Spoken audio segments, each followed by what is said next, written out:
If you go to sleep at 2 a.m. and still sleep for 10 hours, there are many people who complain that I still feel tired. Now, every cell in our body, be it, your liver, heart, or even the brain, is connected to this inner rhythm. Now, here's the interesting part. Now, these clock genes don't just control sleep or wakefulness. They actually influence the activity of almost every other gene in the body. All the so-called idiopathic diseases, that is, diseases of unknown causes, are connected to the disruption of circadian rhythm. So, what exactly is circadian rhythm? Today, we will explore the concept of circadian rhythm and understand why sleeping for 8 hours isn't always enough, but sleeping at the right time matters too. Although the term circadian rhythm is modern, Ayurveda has always promoted living in tune with nature's cycles from sunrise to sunset. In this episode, we will be exploring the concept of circadian rhythm through an Ayurvedic lens and uncover how aligning with your natural rhythm shapes your energy, digestion, and emotional balance. Hope you enjoy this episode. A very warm welcome to all of you at Ayurvedic Healing and Beyond podcast, and I'm your host, Dr. Vignesh Devraj. And today we are going to explore one of the most powerful concepts through ancient Ayurvedic wisdom and modern science, and that is circadian rhythm. In this episode, we will look at what exactly is circadian rhythm, where it was first discovered and how it evolved. And some people really question, did Ayurveda really describe this concept long before chronobiology existed? And what happens when we live against nature's clock? And most importantly, how to use this wisdom to improve our health, vitality, and longevity. Let's try to answer these questions in this episode. So what exactly is circadian rhythm?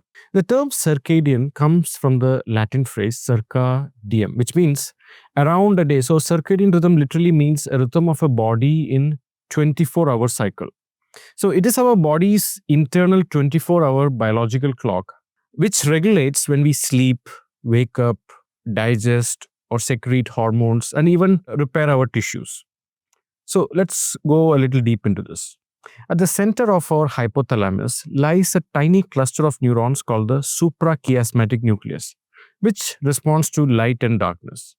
So when sunlight hits your eyes in the morning, your brain lowers melatonin, raises cortisol, increases body temperature, and it signals it's time to wake up and get going for the day.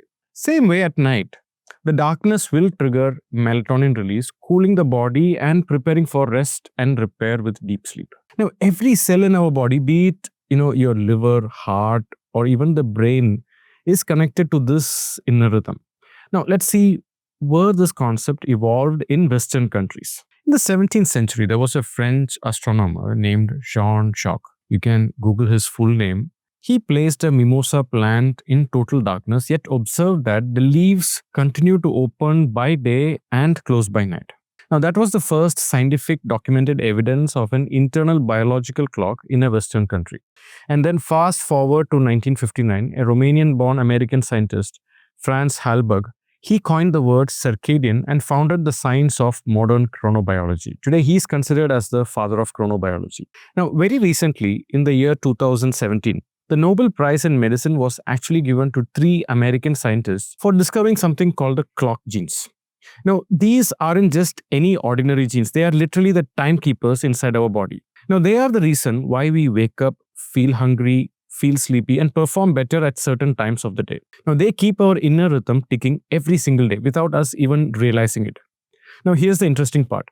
Now, these clock genes don't just control sleep or wakefulness. They actually influence the activity of almost every other gene in the body. That means they affect how energetic we are, how good our metabolism is, how controlled our blood pressure is, even our fluctuating body temperature and inflammatory markers are also influenced by this. Now, that's how powerful these internal rhythms are.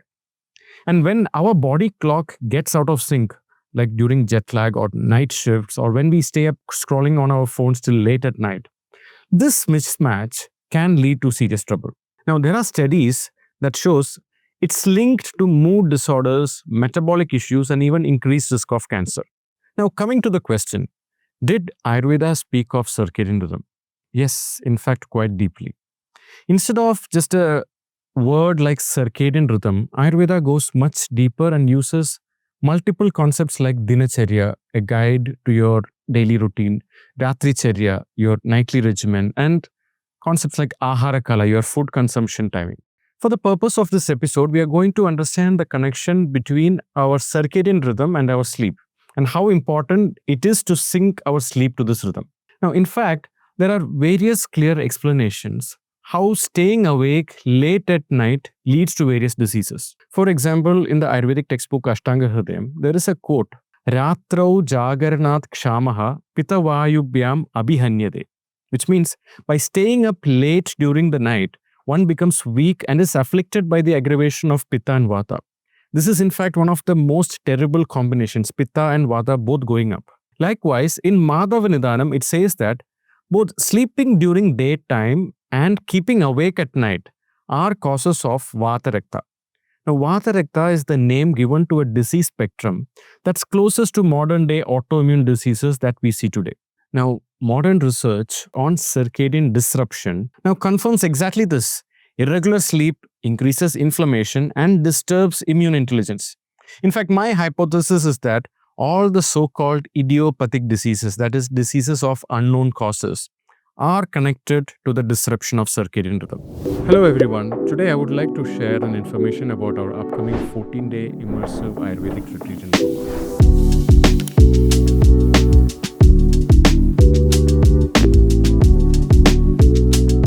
Now, this is my first interactive workshop style retreat where I will be personally guiding each guest throughout the stay. Now, along with the Ayurvedic and Panchakarma treatments that I will be designing for you, we will also be engaging with scheduled lectures and interactive workshops on Ayurveda, healthy habits, bulletproofing yourself from burnout, and most importantly, integrating spirituality in daily life. The whole purpose of this retreat is not just to get the best Panchakarma treatments, but to go back with a completely new outlook of health and connection with your true authentic self. Now, the retreat is scheduled to start on 22nd December of 2025 until 5th of January 2026. It's exactly 14 days. Now, this is an exclusive retreat, which means the whole property where the retreat is going to happen is reserved only for the workshop participants. Now, the location for this retreat, this is our newly launched Sitaram Ayurveda experiences at the Postcard, Old Goa.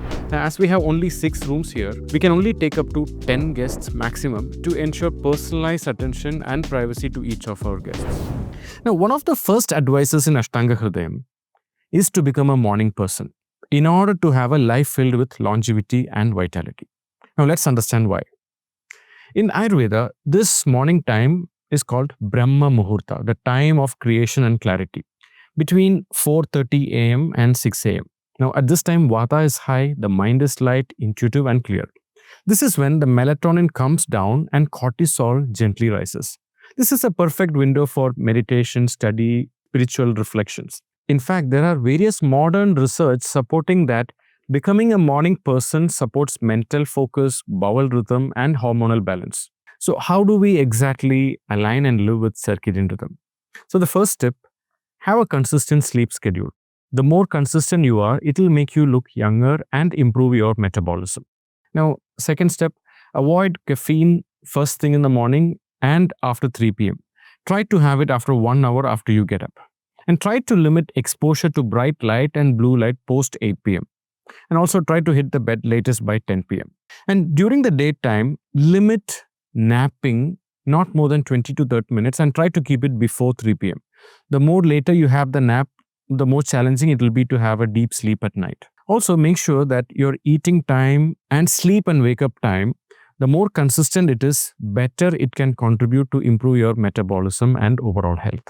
Now, I have a friend, he works in an IT company in Bangalore, and Bangalore, as many of us know, it is very notorious for heavy traffic and people stay in the traffic for a very long period. He made a comment that when he leaves at 10 a.m. for his work, it takes him close to 1.5 hours. Whereas when he leaves at 8:30 a.m., it just takes like 30 to 40 minutes. The same distance. After 10 a.m., it takes 1.5 hours, and at 8:30 a.m., it takes less than 45 minutes. So this is just to understand, because the traffic is peak, it takes more time. Is this one way to understand, looking at how the cycle of life and the cycle of sun and the movement of the earth's magnetic field, all of this connected, how our body is in tune with that.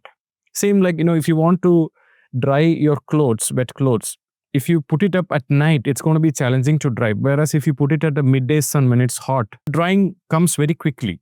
So it's like going to sleep at 2 a.m. is not the same as going to sleep at 10 p.m.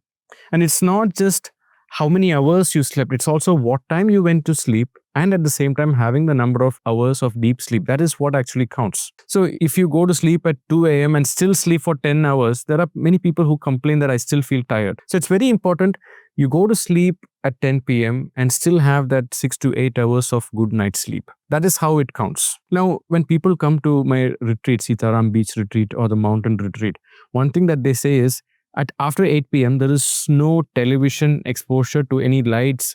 It's actually very boring. And boredom is one of the biggest supporting factors for have a good night's sleep. And mental stimulation is an enemy of good night's sleep. So after 8 p.m., they all go to sleep because there is no entertainment and it's very gloomy and there is no bright light. So by the time they've practiced this for 2 weeks, they realize, oh my God, now I go to sleep on time and wake up on time. And when they go back, when they continue this makes such a profound impact in balancing their hormones and their overall vitality.